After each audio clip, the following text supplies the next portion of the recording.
Hello, everyone. I would like to begin with some good news. First, we have this report from Forbes, which has been publishing some interesting pieces looking at the economic side of the war in Ukraine.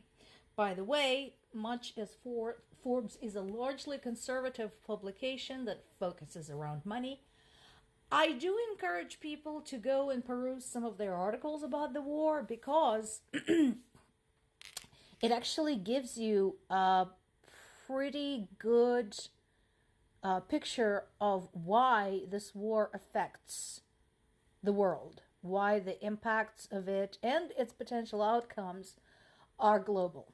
Anyway, so this particular piece talks about the damages to the Russian Navy. Apparently, much as they boast about, their progress, etc., etc., Russian Navy hasn't been doing so hot. And I'm sure you've seen in the news about some pretty large ships sunk by Ukrainian military. Well, the results are in. Ukrainians are destroying Russian Navy faster than Russia can build it up.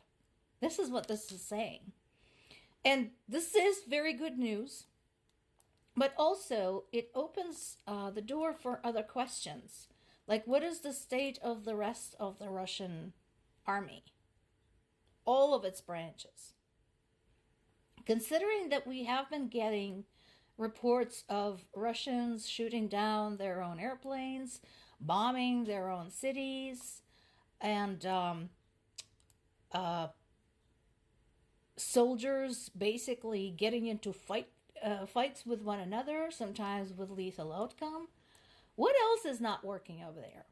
Because so many members of the international community seem to be gripped by this paralyzing fear of what might Russia do if we all just got our shit together and rose against it. Are they going to use the nukes? What's going to happen? Are we going to start World War III? Are we going to start world annihilation? Well, based on all of the information we have about the current state of the Russian army, it is very possible that those feared nukes don't even work anymore. And if they do work, their state is such that the Western allies will have plenty of time to deflect any type of attack and respond in kind. So I think all of this news about Ukrainians with very limited support being able to deal this kind of damage puts the end, or should put the end, to the legend of the invincibility of Russia. Here's another bit of good news, also from the same area. So this is important. The distance is important.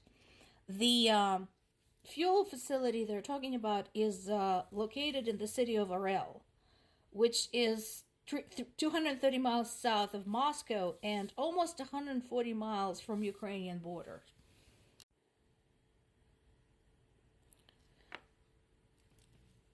So obviously this is good news. I don't have to explain why. But again, considering the distances involved here, okay, considering the location of the attack, again, I think this should seriously damage the legend of the powerful and invincible Russian military, because this is not the only long-distance attack that's been realized by Ukrainian forces, Ukrainian intelligence, Ukrainian military over the last year.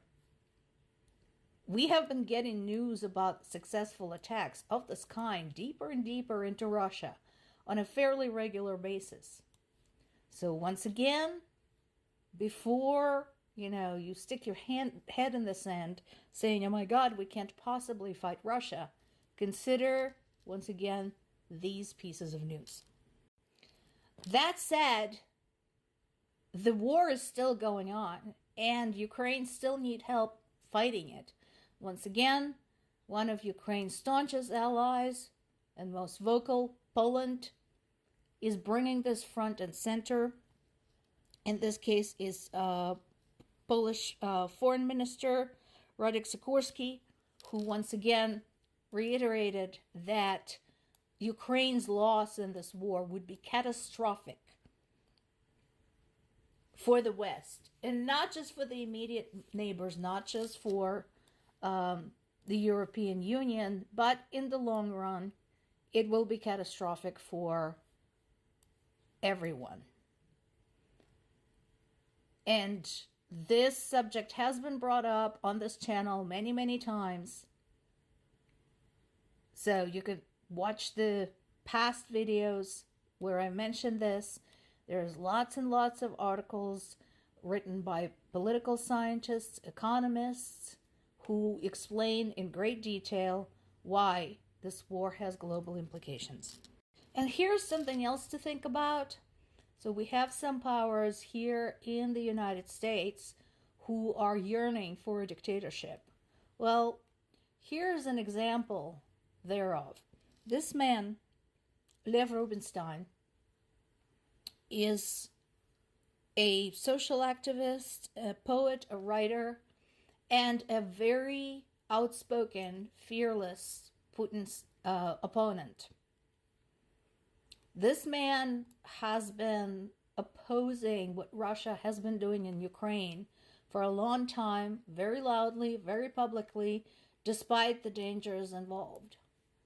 This man has been recently struck by a car. Everybody, of course, says it's an accident.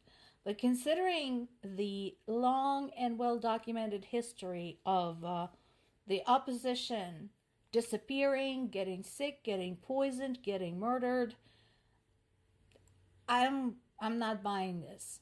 I don't believe in coincidences. I don't believe this is an accident, especially considering Russia has elections coming up. I think this is all related.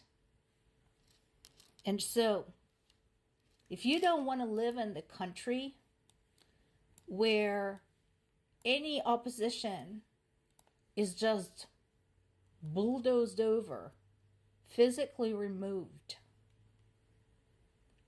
then take a long, hard look at the ballot while you make a decision how to vote next November.